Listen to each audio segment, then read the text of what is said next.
Hey guys, welcome to a recap of the Real Housewives of New Jersey. But first, look, we're upgrading production. We have a little video box. It's baby steps, so if it looks like I'm reading my notes, I am. So let's get into this. Let's get into this recap. So we are going to be recapping the Real Housewives of New Jersey, episode 14, Rat in the street. Guys, we're still throwing the rat word around. Okay, we're not through with it. We're not done with it. It's not over with. Okay, thank you, Danielle, for bringing back the word a rat. Okay, so over at Margaret's, guys, she's getting snacks ready for a lunch for her guests. I feel like every time we see Margaret, she's like in her kitchen with her husband and they're just getting snacks ready. So I know like if you're going over to Margaret's, you're gonna have a little snack. I don't know if I liked anything that she had as a snack, but she's always gonna try to feed you or at least go out to eat. And so her guests that are coming over is Jen Fesser's mom and her mom's twin. And of course, we're going to get Marge Sr. So I thought this scene was quite interesting because I felt like it was nice to see Jen Fessler have her moment with her mom and her mom's twin. I thought, I never thought that we were going to get that from her. I feel like her being a friend of it to the show, she has brought a lot. I feel like next year she should be like a full-time housewife if she wants to, but definitely she is giving us all the tea. Her parents are her family is so interesting. So, they are bonding, they're laughing, and Jen Fesser and her family, they're good for giving us a good story. Like for example, we get to find out that her mom and the twins, they knew Barbara Streisand. Can you imagine? I was not planning or prepared for that, but it makes me want more to know what else and who else they know actually. So it was nice to see the twins be the twins, have their little moment, play fight with some soda. And the twins, they seem easy to talk to, and they were just being a good listener, I would say. I feel like, the conversation took a turn and switched over about Danielle and Teresa and Melissa, but I felt like that was not really necessary. I didn't really care to hear more about Danielle, Melissa, or Teresa. I was more fascinated to know more about the twins. So I felt like the end of that scene was kind of, I didn't like it as much. I felt like, oh Lord, if they don't know what to talk about, of course they're gonna talk about Teresa, Danielle, or these ladies. And I felt like they didn't need to do that. I don't think they even wanted to do that, but they're supportive to their girls in this show. So that was a nice, cute little scene. So now, guys, now we get a lunch with Dolores and Polly with Frank Jr., Gabby, and Brittany. So this, I was very much waiting for this moment because it seemed like Frank and Paul, they were dodging each other. They were never in the same room with one another. So it was nice to see that, okay, this is going to be a proper sit down. Let's have a talk and let's see how this move forward, which I think was much, much, much, much, much needed. So, of course, they're there to celebrate Frankie Jr.'s promotion in his career path, which is a good moment for him to celebrate. And he wanted to be with his family, but there was some hesitation with the kids to invite Dolores because Dolores was going to have Polly, and that situation was kind of unsure and easy. So this is actually a moment for the parents to really make the kids feel comfortable to invite their loved ones to be a part of this family. Because Brittany, she's comfortable, but Polly, he's still getting acquainted with the family, with the Dolores and Frank family. Okay, so. Those kids, they have no issues at all. So it's just the parents, just doing their extra little drama, and they're here for the ride. So Polly, we learned a little bit about Polly. And Frank, he got invested into Polly's history. What we learned is that Polly, he came to the US when he was 23 and he worked as a receptionist. And his primary goal was to support his family back in Ireland because he's the only one who came over to the US for work. And Frank gave him so much respect to know that about him, and I feel like Frank have a whole new light to how he views Polly. And I did too as well, because we see Polly, we see this house, we see everything he has now, but we didn't really get to know how he got there. So it's good to hear that he has such humble beginnings. And Frank, he was happy with that, because this that means this guy, some, you could imagine he's level headed.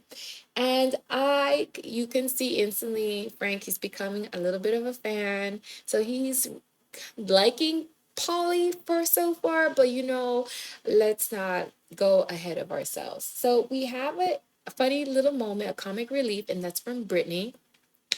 And Brittany, she said the funniest thing. She's like, "When you came here to the U.S., did you speak English? Like, how were you able to like communicate?" And everyone is like looking at her like, "What a moment!" She's having a blonde moment, and I thought it was hilarious. But I like that it was a good moment for everyone to laugh and not be so serious, because life shouldn't be so serious.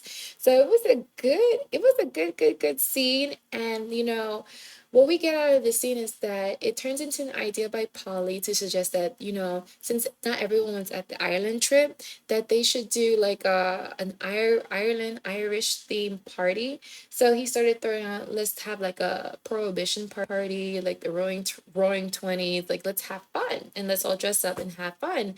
And of course, Dolores, she loves the party. She loves this plan. She likes that Polly is taking initiative to bring in her family into his space, and she doesn't call it Polly's space. She says, "Oh, this is a perfect opportunity for you guys, Frankie Jr., Gabby, Brittany, to see where I have been living. Now, this is Dolores and Polly's home." And Frank was like, "Wait a minute." He was like, "Excuse me? Excuse me? What's going on? Are you guys like engaged? Like you guys are living together? That's your home? That's where you're staying at?" So I'm like, man, Frank, he's just started liking Polly, but now to hear this new information, he's a little bit, wasn't ready, wasn't prepared for that. And his face, he shows it in his face, like he was not ready for that at all. So so we know Frankie will attend this event. And he asked if he's invited, if he can come. And of course he can come. And this whole conversation also leads to, Frank inquiring whether or not Polly has an intention to engage Dolores. And he, reversed and he said to him, "Yeah, I already got the ring." And Frank, he gets even more red. And I'm like, this is so much happening right now. This is so much going on. And, I like how Polly, he also gives it back to Frank. And he says, "So when are you going to marry Brittany?" And then, no hesitation. Um, Frankie says, "Yeah, I'm gonna marry Brittany. It's gonna all gonna happen. My kids are gonna be all a part of it. That's gonna be my best man." So, this was a good moment. I enjoyed this moment.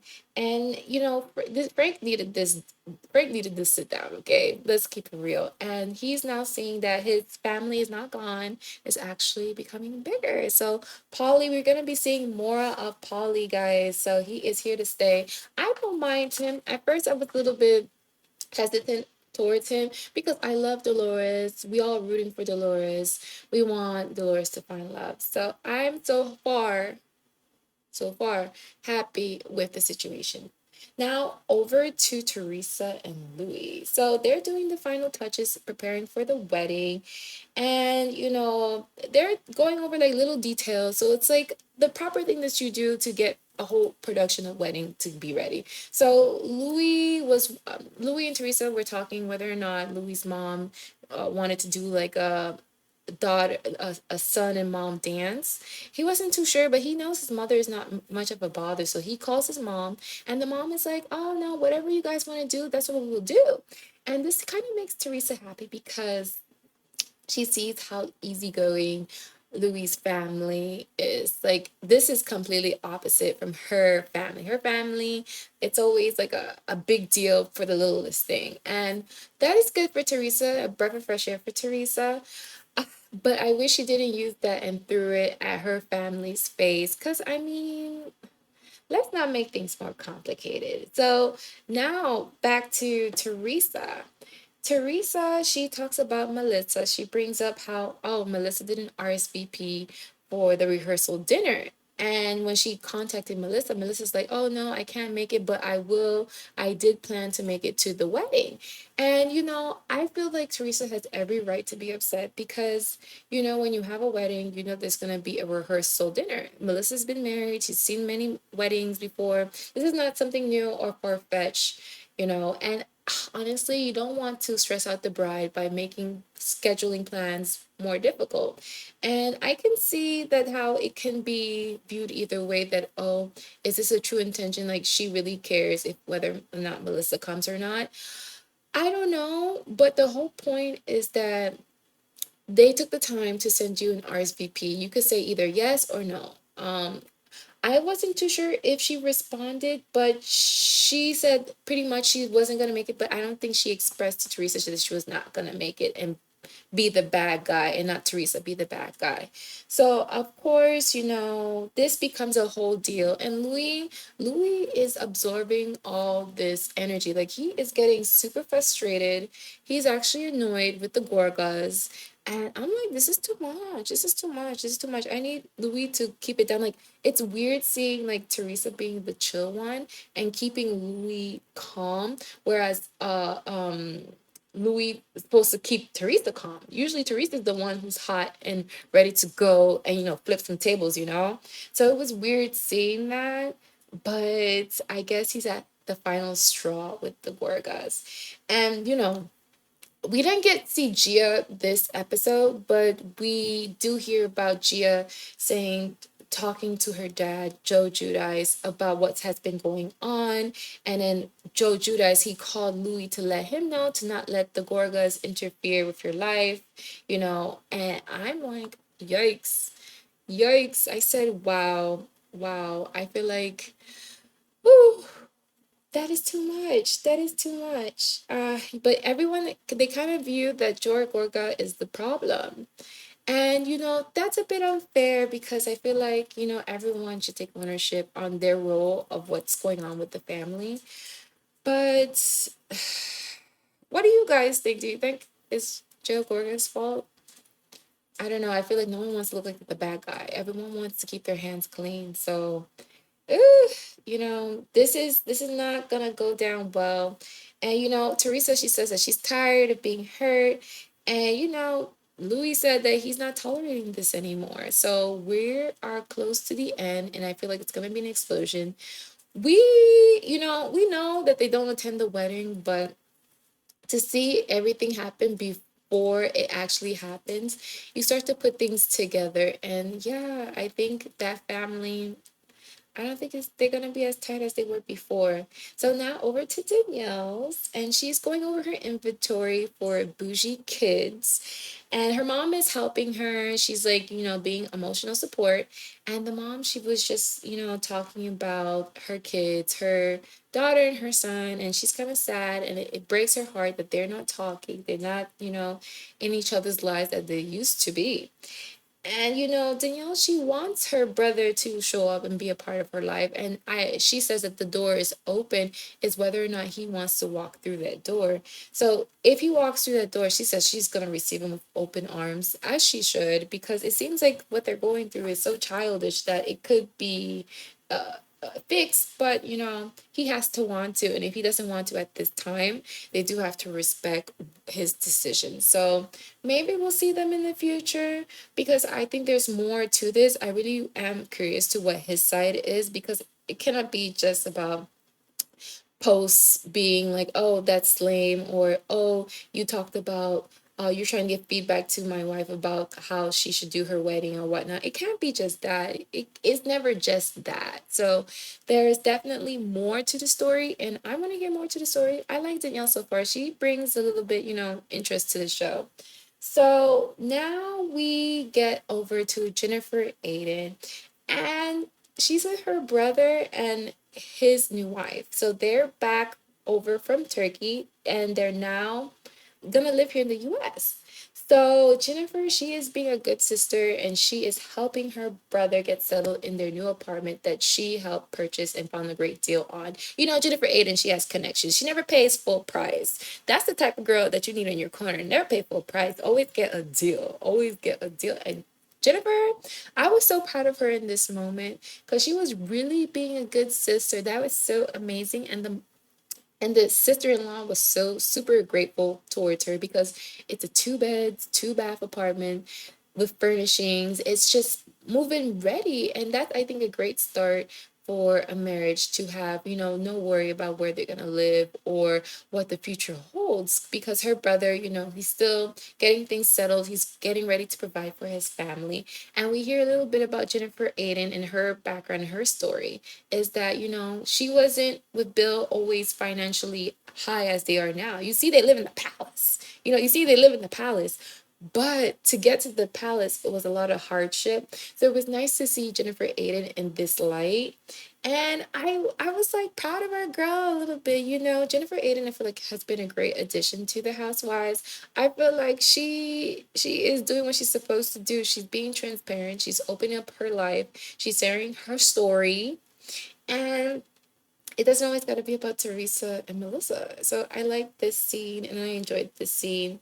So after, she showed the family the home, she talks to her brother and, she tells her brother her marriage issues where, she wants her husband to go to therapy to really talk about their issues with dividing up the responsibilities of the home because she feels like she's always the one to take care and raise the kids and that her husband just manages her watching over the kids where she wants him to actually participate and parent. And her brother reminds her that there's some traditional roles that you have to keep that in mind, but he did and he was very supportive of her addressing the issue because she doesn't want he doesn't want her to have issues with her husband. He wants her to work things out to make things better. So I was glad for her to have a sit down and talk to get centered by her family. She has a good support and I feel like her daughter, the love therapist, I think she's actually a good love therapist. I feel like if she got the advice from her daughter, I feel like she, will be patient and continue to work with Bill and, work things out. I feel like they're good. They're going to work things out. I'm not worried for Jennifer Aiden. And, Jennifer Aiden, she's always a good time. And I feel like she's going to be okay. So now over to Rachel. So Rachel and her husband, they have actually started the process to look for Jaden's mother. Remember, Jaden's mother should have received information that Rachel and her husband are interested in taking full custody and having parental rights over Jaden. So, you know, Rachel, she's actually quite sweet. In this moment, I realize, how serious this is for her not only because he will be officially adopted into the family, but to make everything whole and come full circle because she has raised Jaden. And we have a moment where we hear Jaden's thoughts about the situation because I was wondering what is his thoughts? I mean, does it mean anything for him, like what is his side and what is his thinking? And when she shared this information to him, he was nothing but all smiles, which was super super super good.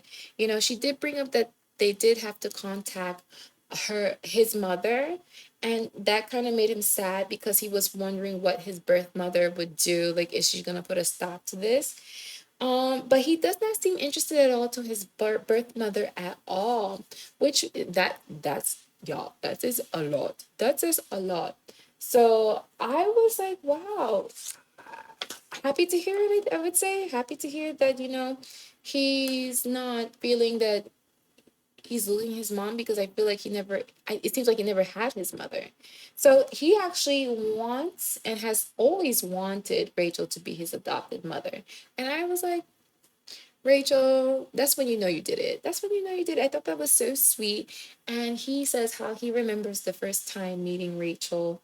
And it was just like, wow, that really got me. And I was like, wow, she must feel like a proud mom. That's a proud mom moment. So I was so happy for Rachel in this moment. So, you guys, everyone is getting ready for Polly's and Dolores party, the Prohibition party. I'm excited, but I was sad to learn that we didn't get to actually see the Prohibition party, just all the prep work to it, everything building up to it. And y'all, I'm stressed. I'm stressed. So everyone is getting ready and it's hilarious. Everyone is like trying to pick up their fashion, what they're gonna wear, how they're gonna look. And we have John Fuda. His outfit, it was giving Samuel L. Jackson. He did look like it was the beret. The beret gave him Jackson, okay? So over at Melissa, she's getting ready with Joe, and Joe he FaceTimes Frank to ask if he's gonna come because everyone thinks that those two, Polly and Frank, could never be in the same room. And Frank is like, "Yeah, I'm gonna be there. Don't worry about it. I'm happy he's gonna be there." But he drops information that he thinks that Polly got Dolores a ring. So everyone is like, "Oh, Joe and Melissa's like, really?" And they're asking if how would that make Frank feel, and Frank feels like he's not ready for that. But is it gonna happen? I don't know. We don't know. I don't know. I don't think this was information that's out there. If it is, you don't have to ruin it. But I'm excited to be like. I feel like I'm excited about it because I don't think we know about this, do we? I don't know.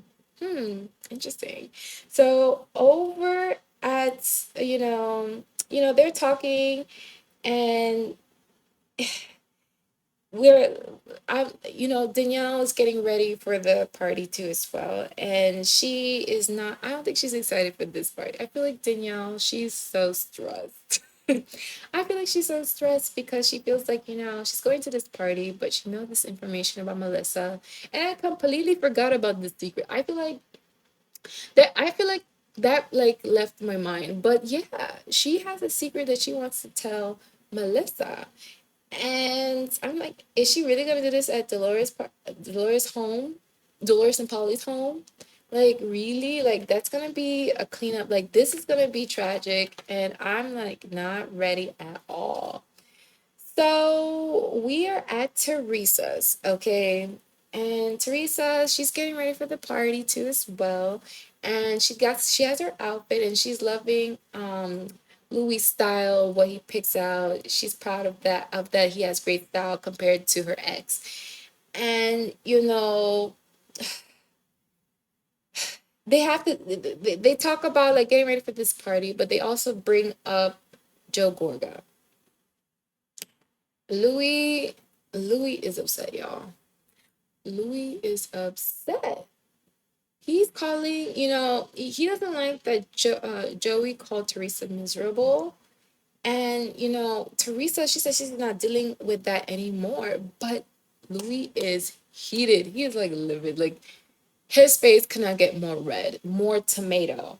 So she says she wants peace, but Louis, he's like, he does not even want to talk to Joe.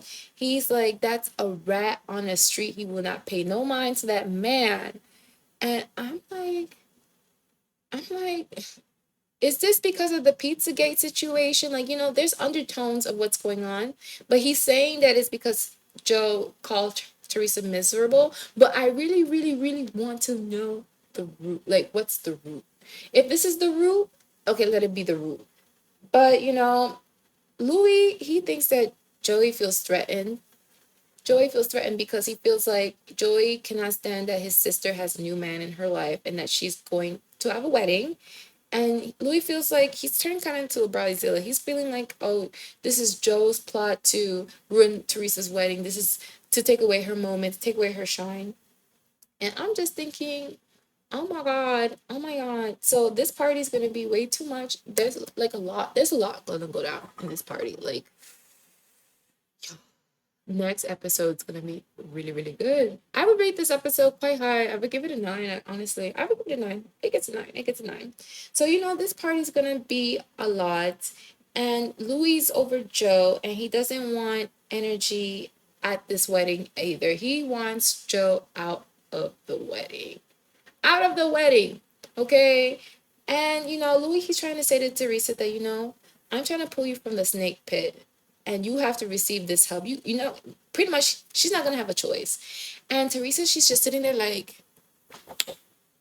she's like, oh my God. And I'm like, this is too much. And we're not even at the party. So it ends the scene here.